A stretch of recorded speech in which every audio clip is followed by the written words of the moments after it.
Pasok! Yes po! Yan! Thank you! Gandang hapon, sir. Gandang hapon po! Okay, bagong lahat. Anong pangalan nila? Ako po si Toribio Lucio ng Bulacan. Toribio Lucio ng Bulacan. Saan kayo sa Bulacan, sir? May kawayan po. May kawayan. Apo. Okay. Bakit nga ba naging may kawayan yung may kawayan? Ano Marami pong kawayan doon. Nung araw? Nung araw. Panahon na kasila? Panahon na hapon. Panahon na hapon? Oo. Kailan ba na-establish yung may kawayan?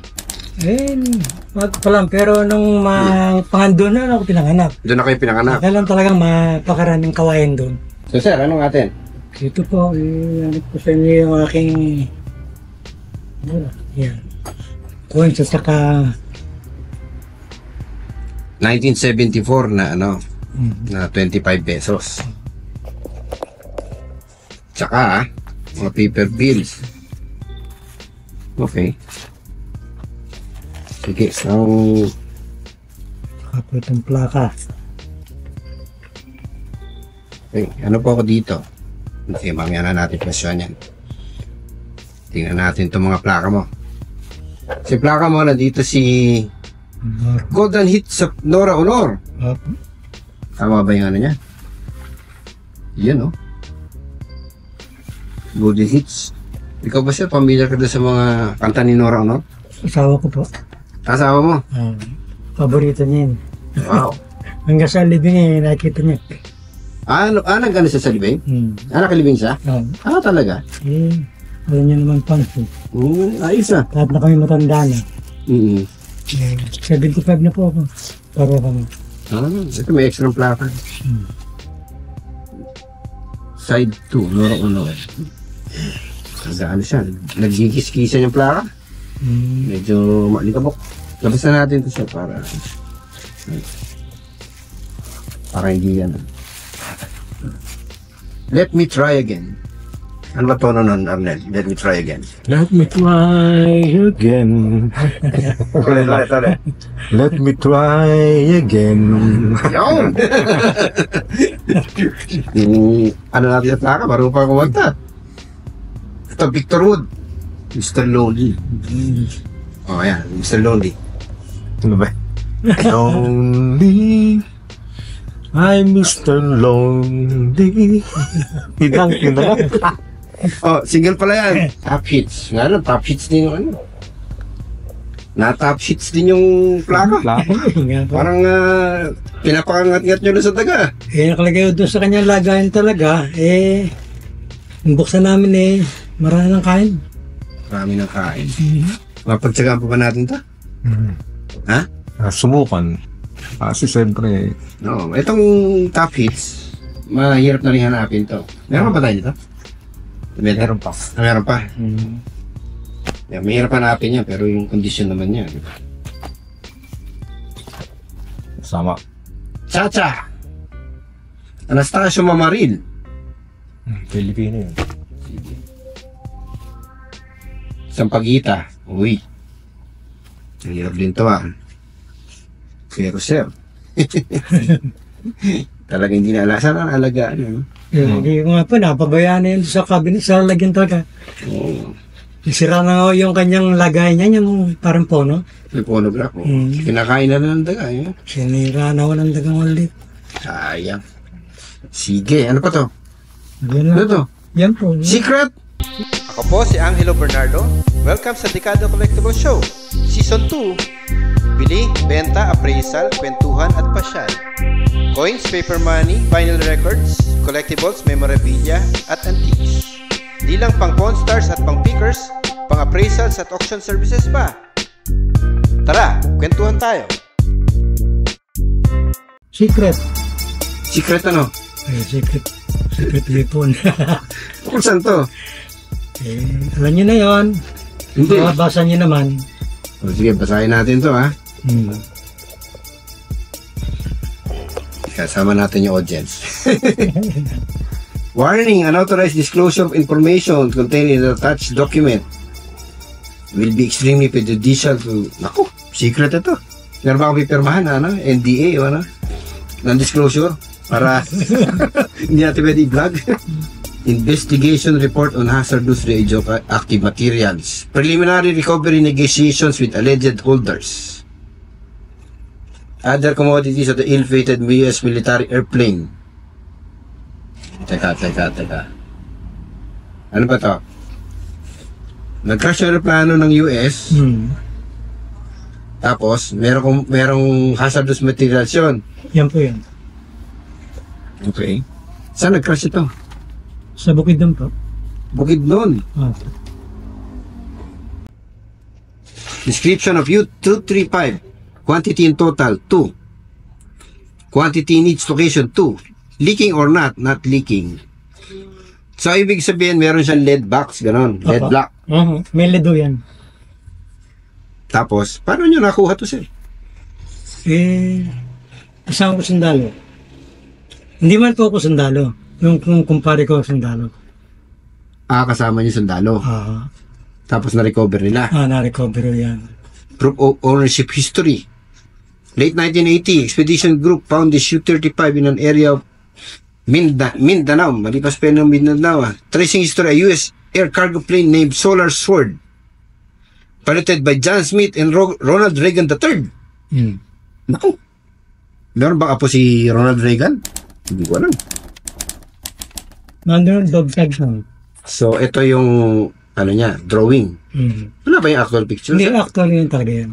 Kasi yung actual picture. Yan ang talagang sukat niya. Hindi, yung picture mismo. Andito. Meron kayo picture? Oo. Talaga?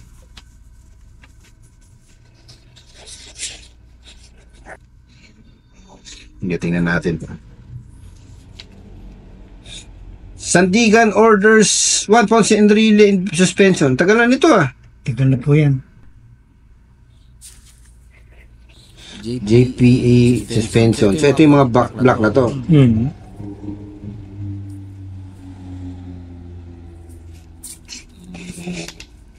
Ano ba yung... Okay. Wait, not provided. 75 kilos. Ano yung 75 kilos? Yung black, 75 kilos. Ganun ba? Marami yun eh. Yan ang Akala ko dalawa yun na sa inyo. Yan po na pinakamalaki. Hindi ko namin dala yung malaking yan. Ang dalawa lang. Ganito lang. 3 lang. 3 alleged. Akala ko dalawa yun na sa inyo. Yung 3 nakalagay dito. 3 po. Nasa akin po yung isa. Nasa inyo isa. Isa muna. Iba. Isa ko muna para labasan. Hindi ko pwedeng sabay-sabay. Bakit? Bigat eh. Mabigat. Ilang kilo ba to? Gano'ng kabigat ba to? 35 kilos po ang isa. 35 kilos. Wow. Bigat nun Buong buo yan eh. Ang ledo yan buo eh. Nasa gitna lang po ano yan. These materials are alleged to be uranium, polonium, and various other chemical substances of the same attributes.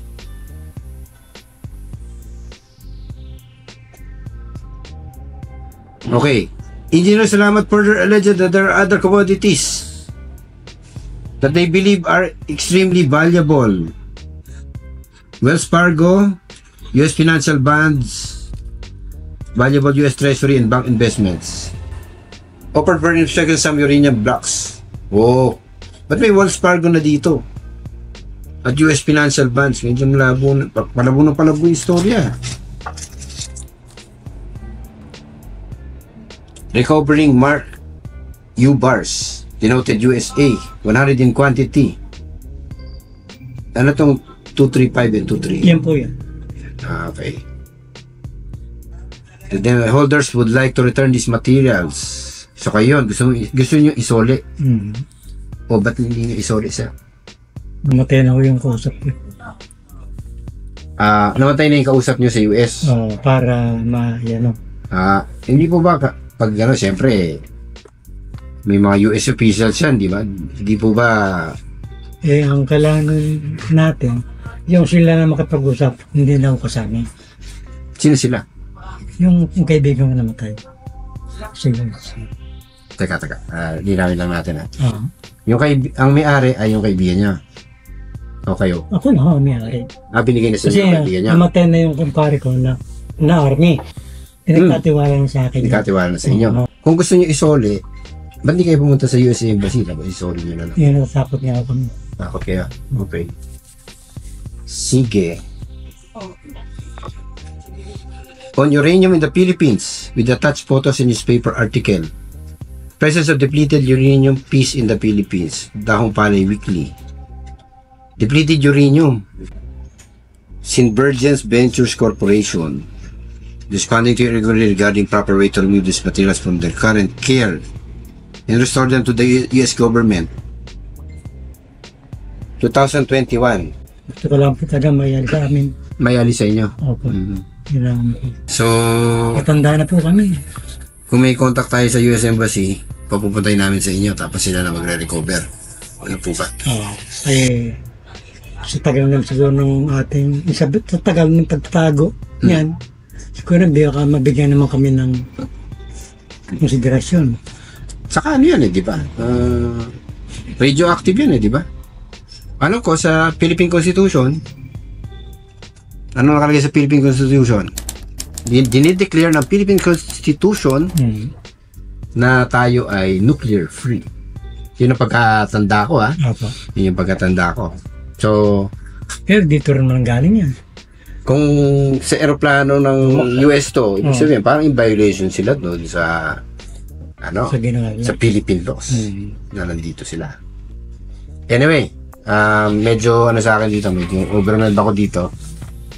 Hindi ko alam kung paano ititreat ito So tatawag tayo ng ating kaibigan na na mahilig din sa tumingin sa mga ganito. Opo. Ayun, si Dominic. Maya-maya tawagan ko lang. Pero habang papunta siya, ito muna sir. Opo. Magkano ba ito sir? Kayo, bahala, hindi ko alam. Ayun po sir, bigyan niyo akong presyo. Tapos tingnan natin kung magkakasundo. Kayo naman ang kayo naman ang bibili, hindi. Ako kung magkano ang kuha niya. Ako hindi naman. Sige. Take it away. Wala ko tayong Babase tayo sa condition. Yan nga po, kahit na po. Yung regular nating pricing, ikaw na rin nagpipinali. Diba, yun yun. Ano natin yun. So ikaw, kung ikaw, ako, Ba- ano bibili niyan? Kunyari, siyempre, isang pagitan. Isang pagkita kasi may damage yung loob medyo mahal sana yan kung okay. Ilang piraso ba yun?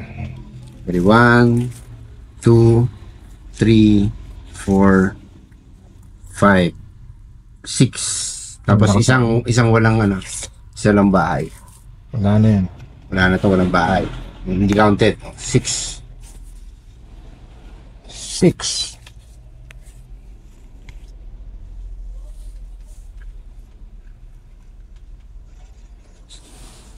Kung sa akin yan, bayaran ko ang tigo 100 isa yan. 100 each. Kasi yung condition ng plaka yan. Parang 600, ano? Hindi kasi, yung condition kasi yung problema. Oo nga, dapat. Natin Ginanon mo. sa panahon Ang alikabok. Hindi yun, nalikabukan niya, yung ano ng mga daga. Okay. Sige, mukhang kailangan muna natin ito isanitize. Dapat nagmamas tayo dito. Ano ba? Occupational hazard yun. Yung makakalakap ko pa ng ng daga. Sige, this time mag-agree ako sa kanya. Sa 6. So, sama na natin to. Gawin natin 2,000. Okay? Hindi lang. Hindi naman kayo agabyado. Hindi ako agabyado. Okay lang. Okay. Nariya ko lang pa kayo dito. So. Ay, pakay nyo. So, ito parang balulula sa inyo. Libre na Pang to. gasolina lang. Libre na to. Pag-gasolina na lang to. Pang gasolina lang yan. Sige. Sige. Hintayin lang tayo maya-maya at ano na. Hindi ako nagabos sa oras. Medyo malabo na ako sa Sa gabi. gabi.